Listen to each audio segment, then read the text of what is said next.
Baik. Oke. Jadi idhar, idgham, ikhfa. Jadi kalau di sini idhar, di sini idgham, maka ikhfa itu di tengah-tengahnya, gitu ya. Idhar itu rumahnya masih di rumah dia sendiri, makhrajnya masih asli, belum kemana mana. Kalau idgham, ya, kalau idgham itu berarti makhrajnya itu udah pindah ke rumah yang baru. Misalnya nun ketemu dengan ya, gitu ya. "Man ya'mal", "man yaqulu", udah nggak di langit-langit lagi hurufnya tuh, huruf nunnya, nggak "man yaqulu", nggak, tapi udah masuk, udah lebur ke huruf ya. "Man yaqulu". Bahkan ada yang leburnya itu lebur sempurna, ya, idghamnya idgham kamil. Dalam riwayat yang lain selain Hafs an Asim, itu dia dibacanya gini, "Man yaqulu", ya, "faman ya'mal mithqala dzarratin khairan yarah". Tidak ada, gunnahnya ya, tidak ada dengungnya, tidak ditahan juga, karena dia leburnya itu lebur sempurna, idgham kamil. Sekali lagi ini kalau dalam riwayat yang berbeda dengan kita. Gitu ya. Baik. Nah, kalau ikhfa itu dia di tengah-tengahnya, dia baru menutup saja. Sudah keluar dari rumahnya, tapi belum masuk ke rumah yang baru, dia baru nutup. Baru di depan pintu, baru mau ketok pintu, baru mau masuk. Gitu ya. Makanya kalau ketemu dengan huruf fa, yunfikun, tidak yunfikun, tidak yungfikun di belakang, tidak. Tapi yunfikun, baru ketuk pintu. Nah, gitu ya. Baik, Dahlia aja tadi qalqalah akbar ya. Jadi kalau qalqalah akbar itu sebetulnya tidak ada kaitan dengan, apa namanya, huruf isti'la. Dia kaitannya dengan huruf yang ditasydidkan di akhir kalimat atau di akhir ayat ya. Tapi kalau itu juga mau dikaitkan dengan istilah sebetulnya sah-sah saja, tidak ada masalah ya. Tetapi kan harus harus seragam dan juga harus konsisten kalau dalam satu lembaga pembelajaran ya, supaya nanti peserta didiknya tidak kesulitan atau tidak confuse ya.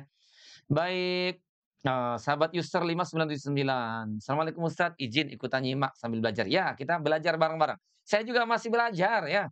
Jadi kemarin teman-teman saya bikin VT klarifikasi juga ya. Jadi dengan tim kreatif saya diskusikan nggak ada masalah. Kalau memang ada yang salah, ada yang keliru, kita buat VT yang, eee, edisi menyempurnakan gitu ya. Kan kalau Imam Syafi'i juga bikin kitab ada qaul jadid ya, sementara ada qaul qadim gitu ya. Ada pendapat yang baru, ada pendapat yang lama. Walaupun kalau Imam Syafi'i pendapat yang lamanya tidak salah juga, tapi pendapat yang barunya itu lebih kontekstual gitu ya. Kalau saya bisa jadi kelirunya benar-benar keliru gitu ya. Ya nggak ada masalah, toh kita juga belajar gitu ya. Jadi itu enaknya. Makanya saya lebih suka memilih peran sebagai sahabat ngaji kamu, gitu, bukan guru ngaji kamu ya. Kalau guru ngaji itu kan kesannya harus perfect, nggak boleh ada yang salah gitu ya. Tapi kan namanya teman, namanya sahabat ya, ya boleh kita ada salah gitu kan ya. Jadi saya bikin VT baru walaupun belum keluar ya, mengklarifikasi terkait dengan, kalimat maliki dan juga maliki. Maliki yaumiddin. Saya pernah juga menjelaskan sebelumnya ya teman-teman ya. Saya pernah menjelaskan juga kalau dalam riwayat Imam Hafs an Asim itu boleh dibaca maliki, boleh dibaca maliki. Ternyata saya salah paham. Yang diperbolehkan maliki dan maliki itu ya dibaca panjang maliki pada surat Al-Fatihah dan maliki pendek itu pada surat An-Nas. Gitu maksudnya ya. Ada yang menyatakan bahwa maliki dan maliki pada surat Al-Fatihah dibaca keduanya panjang itu ya, itu dalam riwayat, qaulun an-Nafi'. Ya, tapi saya belum menemukan referensinya itu ya. Sementara di kitab yang saya miliki Takribun Nasyr fil Qiraatil Ashr ya, karyanya Imam Al-Jazari ya, itu saya belum menemukan juga. Yang ada Maliki itu dibaca panjang untuk qiraahnya Imam Asim, Al-Kisai, Ya'qub dan juga Khalaf. Wal baqun bi ghairi alif. Gitu ya. Sementara bacaan selain 4 imam tadi, Imam Asim, Imam Kisai, Imam Ya'qub ya, dan juga Imam Khalaf, ya, itu dia bil alif. Dia dengan alif tuh, dengan maliki yaumiddin. Jadi kalau kita riwayat Imam Hafs an Asim, bacanya tetap panjang, nggak boleh pendek. Gitu. Ini yang saya klarifikasi ya. Baik. Sementara kalau dalam riwayat yang lain selain yang 4 tadi ya, jadi kalau ada 7 gitu, maka selain yang 4 ini, kalau kita highlight-nya yang Imam Asim saja ya. Jadi qara'a Asim wal Kisai wa Ya'qub wal Khalaf maliki yaumiddin bil alif wal baqun bighairil alif. Gitu ya.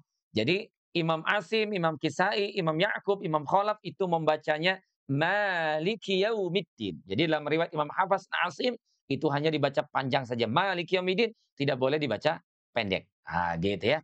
Tapi kalau dalam riwayat Warsh An-Nafi', oke, saya bagi contohnya ya. Ini saya punya Qur'annya di sini ya. Saya dapatkan waktu di Madinah ini ya. Coba kita perhatikan bagaimana penulisan Maliki Yaumiddin-nya dalam Quran riwayat Warsh An-Nafi'. Jadi Maliki Yaumiddin ya kalau di Quran riwayat Warsh An-Nafi' itu dia maknya tidak ada tanda panjangnya. Dia ditulisnya pendek.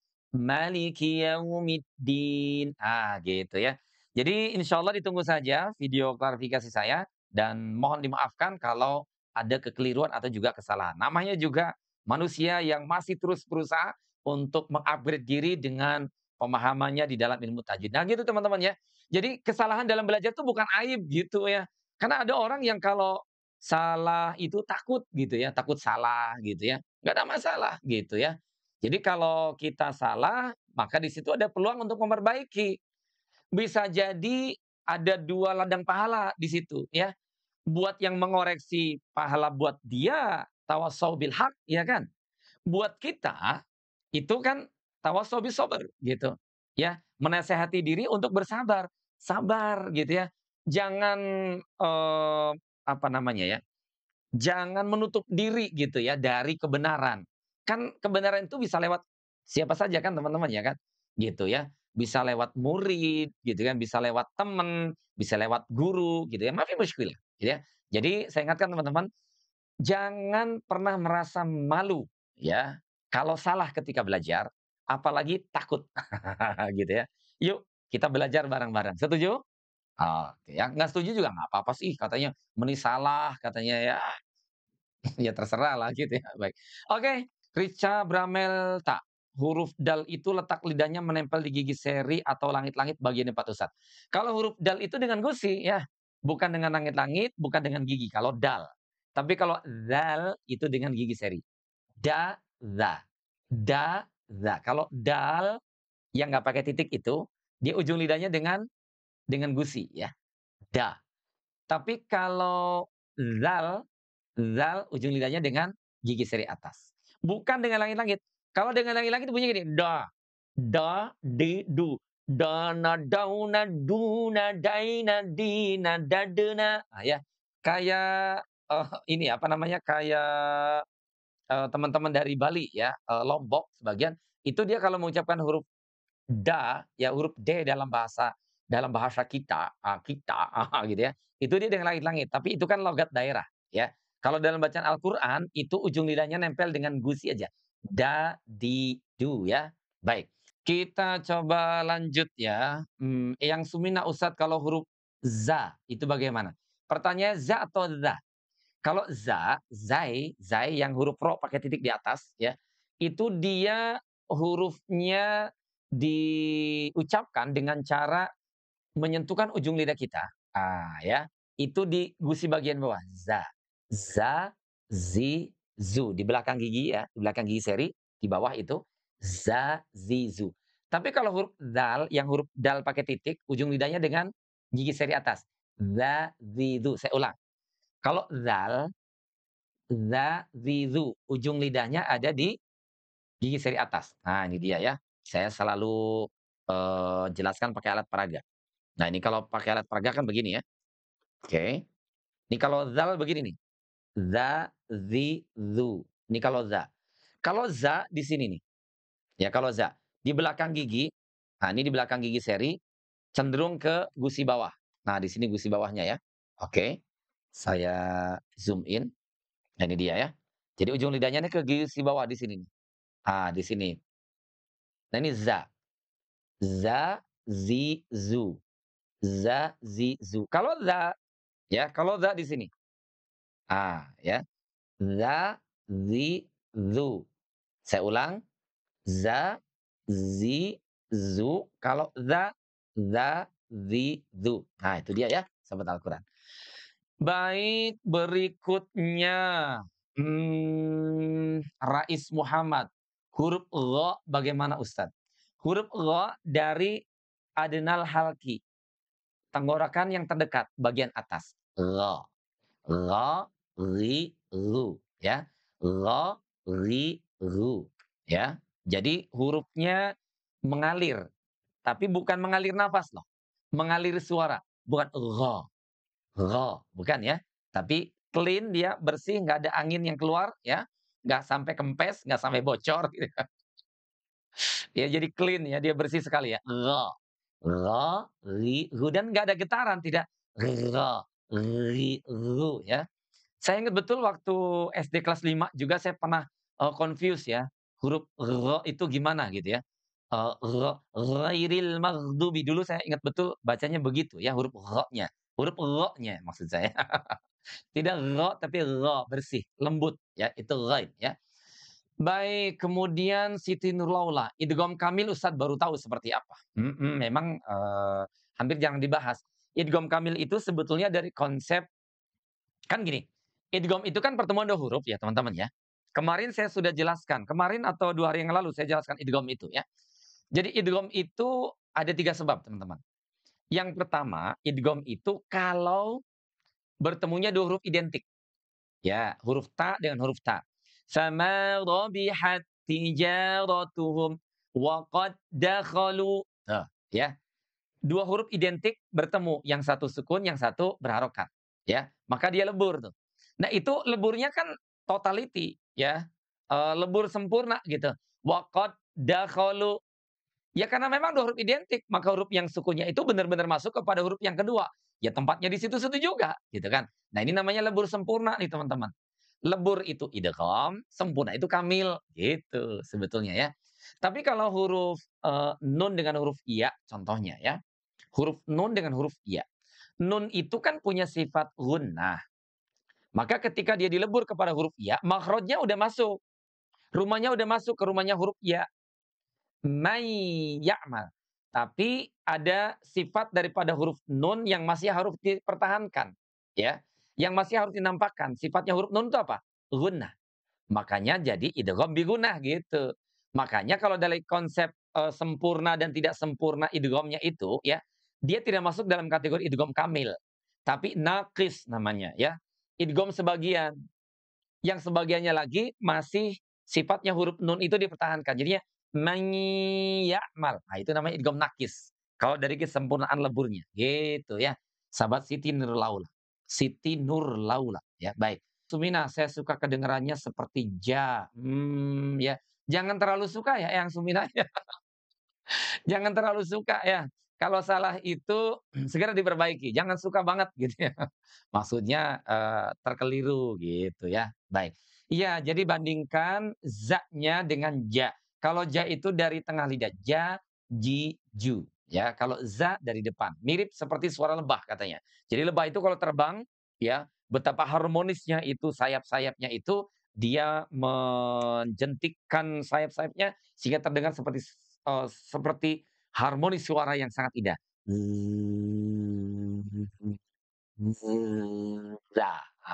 Gitu ya. Baik.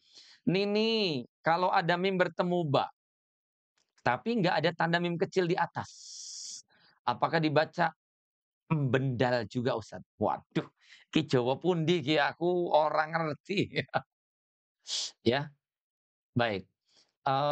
Apa namanya, huruf mim bertemu dengan huruf ba, apa dibacanya bendal juga Ustaz? Bendal iku opo ya? Nanti boleh ada yang bantu menerjemahkan ya, baik. Sebab saya Jawa tapi bukan Jawa banget gitu ya, saya Jawanya Jawa Barat. Saya dari Cirebon ya sahabat ini ya, jadi nggak begitu paham juga bahasa Jawa Tengah dan juga Jawa Timur ya. Oke, mim bertemu dengan ba itu memang tidak ada mim kecilnya ya. Kalau ada mim kecil itu kalau ya, mim kecil itu kalau apa sih namanya, mim kecil itu kalau ada pertemuan nun dengan huruf ba, nun dengan ba saja. Kalau mim dengan ba itu, kalau mim dengan ba memang tidak ada mim kecil karena memang apa, sudah huruf mim. Kalau nun dengan ba, baru nanti ditandain dengan mim kecil di atasnya ya, baik. Mim kecil di atas itu sebagai tanda bahwa nunnya itu diganti dengan huruf mim. Karena di sana hukum iklab. Hukum iklab itu sahabat Al-Qur'an ya, itu definisinya adalah qalbun nunis sakinati awit tanwini miman qoblal ba'i ma'a baqa'il gunnati fil harfil awwal. Nah, itu definisi iklab itu. Apa itu artinya? Mengubah huruf nun mati atau tanwin menjadi huruf mim. Qoblal ba'i, ya, sebelum huruf ba. Maksudnya kalau huruf nun mati atau tanwinnya itu bertemu dengan huruf ba. Karena dia diganti dengan huruf mim, maka diberi tanda mim kecil di atasnya. Nah, gitu. Kalau mim ketemu dengan ba, mah dia memang huruf mim, gitu. Makanya tidak ada lagi tanda mim kecil di atasnya, gitu ya. Mudah-mudahan bisa dipahami dengan baik ya, teman-teman ya. Saya ulang sekali lagi, saya pelambat, takutnya ada yang kecepatan. Kalau mim bertemu dengan ba, tidak ada mim kecil di atasnya. Karena memang sudah mim bertemu dengan huruf ba, kosong kosong kosong kosong. Terus, ya. Mim mati ketemu dengan ba, tidak ada tanda mim kecilnya. Yang ada tanda mim kecilnya itu kalau huruf nunnya atau tanwin nanti bertemu dengan huruf ba. Nah, kenapa huruf nun ketemu dengan ba iklab itu ditandai dengan mim kecil? Karena secara definisinya, iklab itu artinya adalah mengubah huruf nun mati atau tanwin menjadi huruf mim ketika bertemu dengan huruf ba. Maka diberi tanda mim kecil di atasnya gitu ya. Makanya kalau di buku-buku ilmu tajwid itu ya, itu diberi tips sederhana bagaimana cara membaca iklab itu ya, yaitu dengan merapatkan kedua bibirnya. Mim ba'di, mim ba'di. Rapat aja gitu. Mim ba'di ya. Kalau embendal nggih, kula mboten ngertos apa iku embendal ya. Apro isek. Gimana cara mengucapkan huruf shad? Nah, huruf shad itu dia satu tempat dengan huruf zai, ya. Huruf shad itu satu tempat dengan huruf zai. Oke, coba kita lihat lagi. Alright, ya. Huruf zai, iya. Huruf zai, huruf shad, huruf sin itu dia satu tempat dengan huruf shad. Ya, oke. Huruf shad dari manakah tempatnya? Ujung lidah kita berada di belakang gigi seri. Nah, ini ya, saya contohkan lagi. Oke, ini ujung lidahnya. Nah, ini gigi seri bagian bawah. Nah, posisinya tuh di sini, so. Tapi kalau huruf shad itu teman-teman, nah ya, kalau huruf shad itu dia ujung lidahnya tetap di bagian bawah ini, tapi seluruh permukaan lidahnya itu naik ke atas. Naik ke atas ya, hingga pangkal lidahnya itu dia naik ke atas begini. Ya, seakan-akan lengket ke langit-langit. Kenapa? Karena huruf shad itu dia punya sifat itbaq dan juga isti'la. Oke, saya jelaskan satu-satu. Kalau isti'la itu mengangkat pangkal lidahnya, kalau itbaq itu seluruh permukaan lidahnya. Tuh, maka jadi ke atas semuanya begini nih, teman-teman. Ya kan? Nah, gitu ya. Jadi kalau saya pinjam lidahnya saja, gitu ya. Nah, gini, maka seluruh permukaan lidahnya hingga pangkalnya ini naik ke atas begini nih. Tuh, gitu ya. Tapi ujungnya tetap di bagian bawah. Ujungnya itu tetap di mana tadi? Tetap di belakang gigi seri, gitu, ya. Nah, dia dibacanya menebal, so, si, su. Nah, itu ya sahabat Ampor Isek ya. Sonel, sonel, sunel, soinel, sinel, sosna. Nah, gitu ya. YTTA Haryati. Kalau huruf jim gimana Ustaz? Saya sering becek. Aduh, masih musim hujan ya. Walaupun sekarang di akhir Juni mau masuk Juli, tapi masih musim hujan. Jadilah becek. Jadi huruf jimnya masih becek. Jangan becek ya huruf jim itu ya. Jimnya teman-teman itu tidak punya sifat hamas. Jadi tidak ada nafas yang mengalir, tidak ja, tidak ji, tidak ju ya. Bagaimana cara mengucapkannya? Yuk belajar huruf jim. Huruf jim itu keluarnya dari tengah lidah kita. Ya, baik. Jadi ini kalau lidah kita, nah ini, tengah lidahnya ini dicembungin begini nih ya. Tengah lidahnya cembungin ke atas, ke langit-langit. Ja. Nah gini ya. Ja, ji, ju. Bukan dari depan, bukan ja, ci, ju. Bukan. Dari tengah lidah. Tengah lidahnya dicembungin. Coba tuh. Tuh, belajar nyembungin tengah lidahnya begini. Nah, ja. Terus didorong ke atas ke langit-langit, nempel. Tuh, nempel banget. Ja, ji, ju. Karena nempel dia, maka aliran anginnya itu, nafasnya itu dia terhambat. Ya. Tidak ja, ci, ju. Kalau jaji itu dia ada rongga, dia membentuk rongga, dia renggang dia. Kalau kalau bocor itu jajiju. Nah ini enggak, ya. Tapi jajiju. Dilatih ya, dilatih. Kalau yang masih bilang susah juga ya, mulai sekarang diganti. Insya Allah bisa, gitu. Jangan terus-terusan bilang susah. Ya insya Allah bisa. Ayah kami bedanya nun wikoya dan nun iwad. Ini dia ya. Bedanya nun wikoya dan nun iwad. Oke. Nun wikoya dan juga nun iwad. Itu sebetulnya sama saja sih, ya.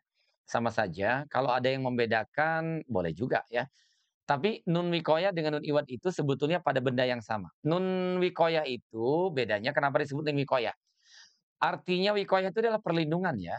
Nun yang dihadirkan untuk melindungi pengucapan 2 kata. Di mana kata pertama itu berakhiran tanwin dan kata yang kedua itu diawali dengan hamzah wasol. Misalkan ada kata khairon dengan kata al-wasiyah, ya. Ada kata khairon dengan kata al-wasiyah. Coba kita lihat di sini. Ya. Ada kata khairon dengan al-wasiyah. Oke, saya tulis di sini ya.